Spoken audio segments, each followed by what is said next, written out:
Hi everyone, welcome to my channel. నేను తెలవపిండి ఆకుతోటి పప్పు చేస్తున్నానండి. చాలా బాగుంటుంది. కందిపప్పుతో చేస్తున్నానండి. కందిపప్పు తెలగపిండి ఆకుకూర అండి. చాలా బాగుంటుంది. ఒక గ్లాస్ కందిపప్పుని తీసుకున్నాను. 2 times వాష్ చేసేసుకున్న తర్వాత 2 గ్లాసులు వాటర్ని వేసేసుకున్నాను. 2 గ్లాసులు వాటర్ని తీసుకోవాలి ఒక గ్లాస్ కందిపప్పుకి. తెలగపిండి ఆకుని 2 గ్లాసులు తీసుకున్నాను. ఒక ఉల్లిపాయని సన్నగా చీలికలుగా కట్ చేసుకుని వేసుకుంటున్నాను. 3 పచ్చిమిరపకాయలను వేసుకుంటున్నాను. కొంచెంగా చింతపండుని తీసుకుని పైనే ఉంచాను. కొంచెం పసుపు, కొంచెం కారము వేసుకున్నాను.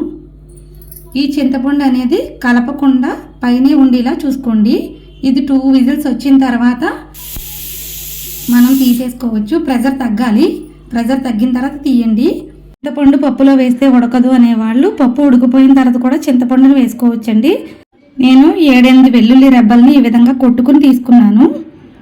ముందుగా తాలింపు గిన్నెను పెట్టేసుకుని ముందుగా ఆయిల్ని వేసుకున్నాను. తర్వాత మనం వెల్లుల్లిని వేపించేసుకోవాలి.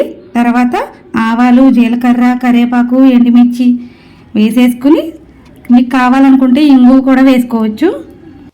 ఈ తాలింపుని పప్పులో వేసేసుకుని కలిపేసుకున్నాను. చివరిగా 2 స్పూన్లు సాల్ట్ వేసుకున్నాను. అంతే, మన పప్పు రెడీ అండి. చాలా బాగుంటుంది. తప్పకుండా ట్రై చేయండి. ఈ తెలగపిండి ఆకుకూర కిడ్నీలో స్టోన్స్ ఉన్న వాళ్ళు తింటారండి.